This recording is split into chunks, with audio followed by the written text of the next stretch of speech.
এই সোজা ওই যে হাতের বামে লেখা আছে ক্ষিতীশ, ক্ষিতীশের পাশেই দেখতে হবে ওর ভাই, ওর বড় ভাই, তারপর ওর মা, ওর বাবার পায়ের সোজা।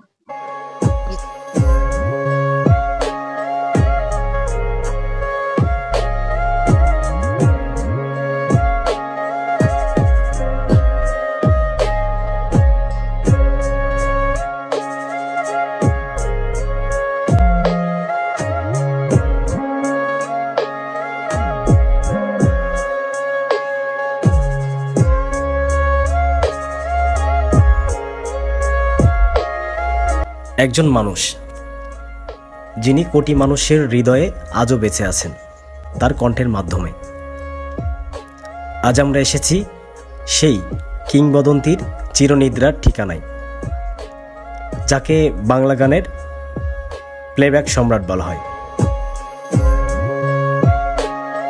1955 সালের 4 নভেম্বর রাজশাহীতে জন্ম নেওয়া এই প্লেব্যাক সম্রাট আমাদের বাংলা গানের জগতে নিয়ে আসেন এক নতুন আবেগ। তিনি গান করেছেন প্রায় 15,000-এরও বেশি, যার প্রতিটি গানই মানুষের হৃদয়ে গেঁথে আছেন। 8 বার জাতীয় চলচ্চিত্র পুরস্কার প্রাপ্ত এই কিংবদন্তি 2020 সালের 6 জুলাই পৃথিবীর মায়া কাটিয়ে বিদায় নেন। তার শেষ ইচ্ছা ছিল নিজ শহর রাজশাহীতে চিরনিদ্রায় শায়িত হওয়া। রাজশাহীর এই শান্ত পরিবেশে যেন তার কণ্ঠ এখনো প্রতিধ্বনিত হয়। চারপাশে গাছ, পাখির ডাক আর এক গভীর নিস্তব্ধতা, যেন প্রকৃতিও তাকে শ্রদ্ধা জানায়। এখানে দাঁড়িয়ে মনে হয় সময় থমকে গেছে। তার কণ্ঠের মতোই চিরস্থায়ী হয়ে থাকুক এই স্মৃতি, এই ভালোবাসা।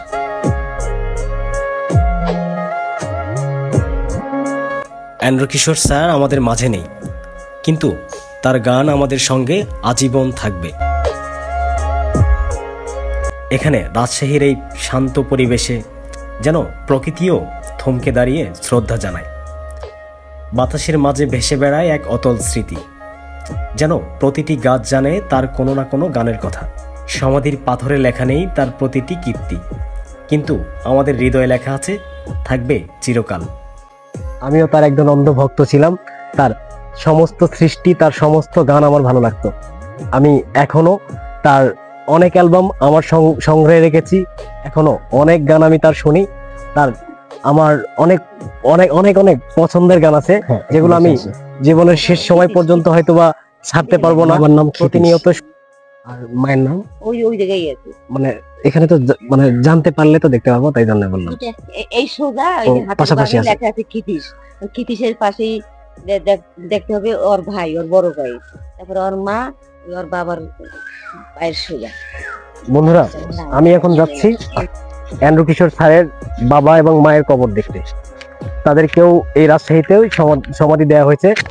তাদের সমাধিস্থল আপনাদেরকে দেখানোর চেষ্টা করব। বন্ধুরা, দেখতেই পাচ্ছেন আমি এখন আছি খ্রিস্টানদের কবরস্থানে।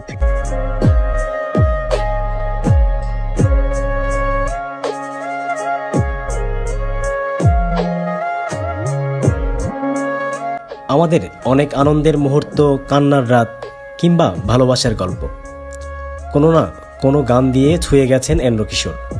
তিনি চলে গেছেন, কিন্তু তার কণ্ঠে বেঁচে আছে আমাদের প্রতিদিনের জীবন, মন খারাপ।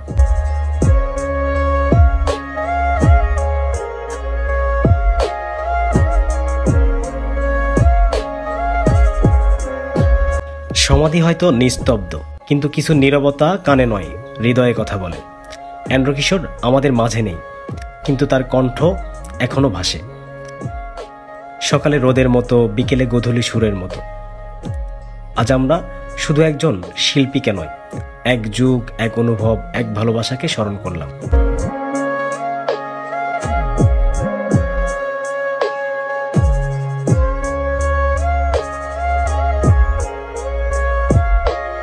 আপনারা এখন যে কবরটি দেখতে পাচ্ছেন, এই কবরটি হলো আমাদের সবার প্রিয় এন্দ্রকিশোর স্যারের মায়ের কবর। আর আপনার এই পাশের যে কবরটা দেখতে পাচ্ছেন, এটা হচ্ছে এন্দ্রকিশোর স্যারের ভাইয়ের কবর।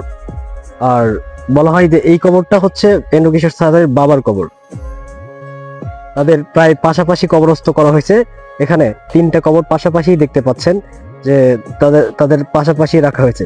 শুধুমাত্র এন্ড্রু কিশোর স্যারের কবরটা হচ্ছে একটু দূরে রাখা হয়েছে, যেখানে এই কবরস্থানে ঢুকতেই হাতের বাম পাশেই দেখা যায় তার কবরটা রাখা হয়েছে।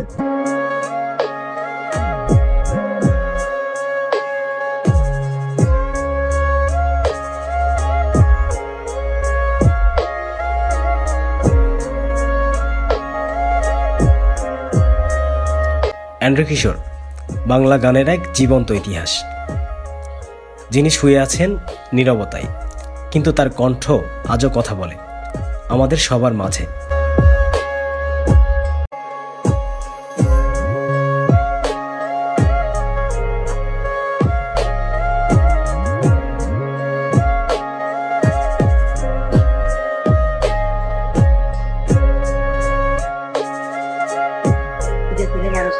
আচ্ছা, আপনারা এখানে থাকেন, ভয় লাগে না এমনি?